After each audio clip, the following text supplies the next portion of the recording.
Hello friends, स्वागत है आपका।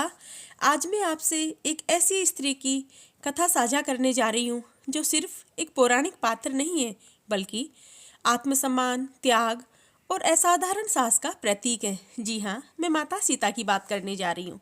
क्या आपने कभी सोचा है कि जब अंतिम क्षणों में सब कुछ ठीक होने लगा था, तो माता सीता अपनी परीक्षा दे चुकी थी पवित्रता की, तो वो श्री राम के साथ खुशी खुशी जा सकती थी, लेकिन वो क्यों नहीं गई?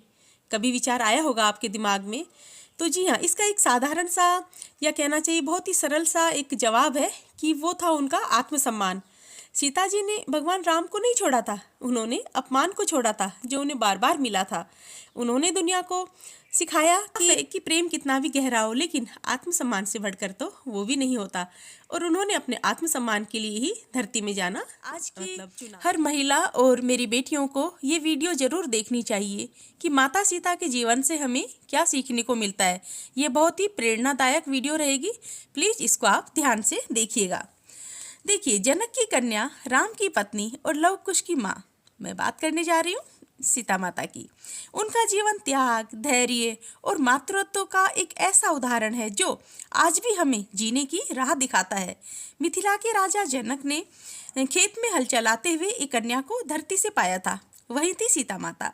कहा जाता है कि वे भूमि पुत्री थी और शायद इसीलिए उनमें इतनी सहन शक्ति और वो इतनी धैर्यवान थी। बचपन से ही वे करुणा, विनम्रता और कहना चाहिए शक्ति की प्रतिमूर्ति थी। जब वे बड़ी हुई तो उनका स्वयंवर होता है।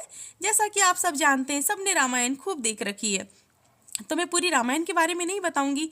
मैं सिर्फ माता के जो चरित्र के बारे में या उनकी जो विशेषता है, जो हमें प्रेरणा देती है ना, आज उसी के बारे में बातें करेंगे। और उनका स्वयंवर होता है श्री राम से, जो आप सब जानते हैं। राम से उनका स्वयंवर होता है। जब श्री राम को वनवास मिला तो उन्होंने कहा कि सीता माता ने कहा कि जहाँ मेरे पति है वहीं मैं रहूंगी, यही पत्नी का धर्म है। और उन्होंने राजमहल का सुख छोड़कर जंगल की कठिन जिंदगी को अपनाया।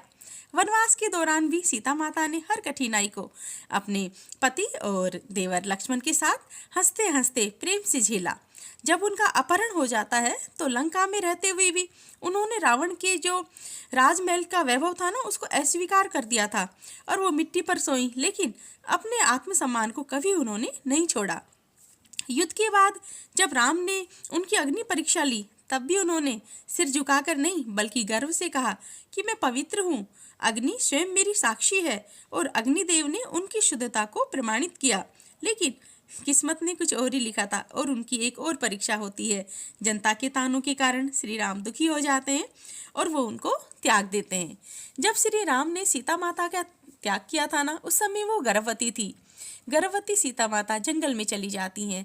वहीं उन्होंने 2 पुत्रों को, लव कुश को जन्म दिया। उन्होंने अकेले ही अपने बच्चों को धर्म, शौर्य और साहस का ज्ञान सिखाया। लव कुश ने जब राम कथा का गान करके पूरी अयोध्या को भाव विभोर कर दिया था, तब लोगों ने देखा कि देखो, एक माँ अपने बच्चों को कितने अच्छे संस्कार दे सकती हैं। यही था सीता माता का उत्तर। उन्होंने अपने संस्कारों से अपने आने वाली जो पीढ़ी थी उसको महान बना सकती है। कहना चाहिए कि एक अकेली महिला भी अपने बच्चों को अच्छे संस्कार देके पाल सकती है। जब राम ने उन्हें वापस बुलाना चाहा तो सीता माता ने धरती माता को पुकारा और कहा कि माँ, अब मुझे अपनी गोद में ले लो।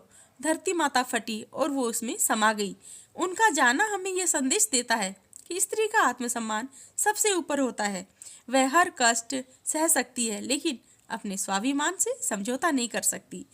तो माता सीता के जीवन से हमें यह शिक्षा मिलती है कि दुख चाहे कितना भी हो, कितना भी गहरा दुख हो, पर हार मत मानो। त्याग और धैर्य ही जो कहना चाहिए असली शक्ति है और सबसे बड़ा धन है आत्मसम्मान।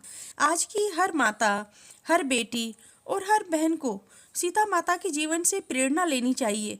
और अगर हम सीता माता के जीवन से प्रेरणा लेते हैं ना, तो जो हमारा समाज है कभी अंधकार में नहीं रहेगा। तो सीता माता के जीवन से जुड़ी ये प्रेरणादायक बातें आई होप कि आपको अच्छी लगी होंगी। अगर अच्छी लगती हो तो चैनल को सब्सक्राइब करें, प्लीज़ लाइक करें। ऐसी वीडियो लेकर मैं फिर आती रहूँगी। Thank you for listening.